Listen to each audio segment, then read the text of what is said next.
In this video, I'll walk through an example of how to wrangle raw crime data into formats that are useful for data analysis.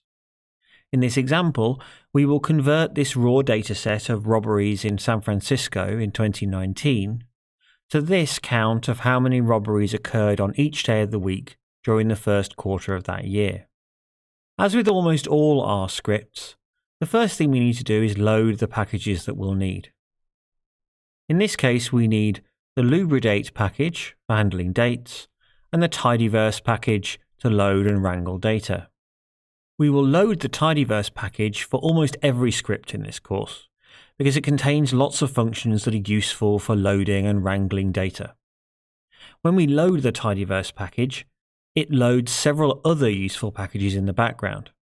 In the console, you can see a message telling you that tidyverse has loaded 8 packages for different aspects of data wrangling.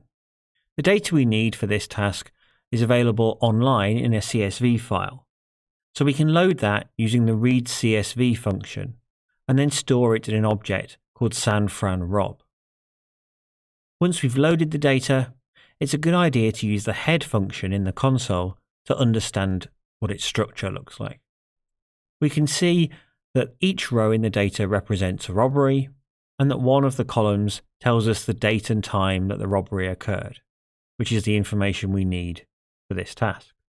The next step is to wrangle the raw crime data into counts of robberies on each day of the week.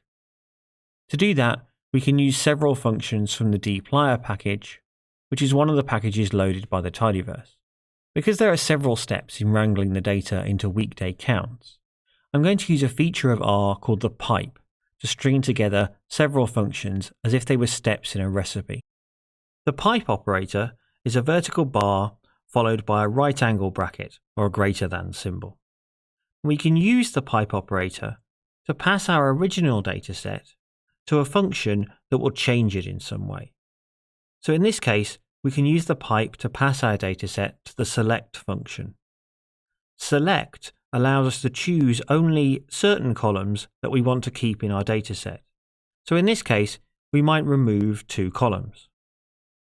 We can then use another pipe operator to send the result of the select operation to the filter function. And you can see here that the filter function only sees the version of the dataset produced by select, with the 2 columns that were removed missing. What filter does is allow us to choose to keep only the rows that we want. In this example, we use the filter function to remove 3 rows from the data. We can then use another pipe operator to pass the filtered data to the mutate function. Again, we can see that mutate only sees the version of the data produced by the previous function. What the mutate function does is to add or change columns in the data based on the details we specify for that function. In this case, we might use it to add a column to the data. The order you choose to carry out each step in wrangling a dataset into the format you need will depend on exactly what you're trying to achieve in each case. For this dataset, the first thing I'm going to do is to remove all the columns in the data except the columns we need.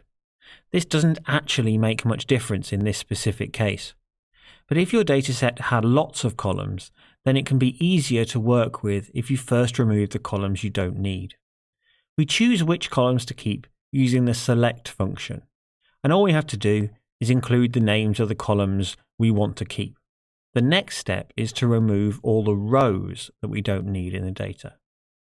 Because we're only interested in calculating the number of robberies on each weekday in the first quarter of 2019, we can remove all the rows that represent robberies that occurred after the end of the first quarter. We do this using the filter function. With this function, we have to specify a true or false test that R can use to decide whether to keep each row. There are lots of ways to do this, which we will cover in the tutorial accompanying this video. In this case, I've specified that we want to keep rows where the date for the crime is less than, so before, the 31st of March 2019. The third step is to create a new column showing which day of the week each robbery happened on.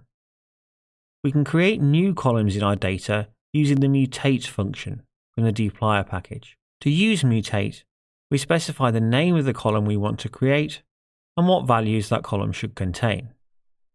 In this case, I'm going to get the new values using the wday function from the lubridate package. This function extracts the day of the week that each date corresponds to based on the date time column in the data. I can then use the result of that function as the values in the new column. Finally, we can use the count function to find out how many times each unique value in the weekday column is present in the data. Now, since we specified back at the start of our data wrangling that the result of this whole chain of functions should be stored in the object Q1 weekday counts, when we run this code, the result will be stored in that object. Up until now, we've been using the head function when we wanted to get a look at the first few rows of a dataset. But in this case, we know that Q1 weekday counts only has 7 rows, one for each day of the week. So we can view the whole contents of that object by just typing the name of the object in the console and pressing return. So now we've converted our raw data into the counts that we wanted. There are lots of other formats we could have transformed this data into, depending on what analytical question we were trying to answer. We'll be using the select, filter, and mutate functions a lot throughout this course, so you'll have lots of opportunities to practice using them.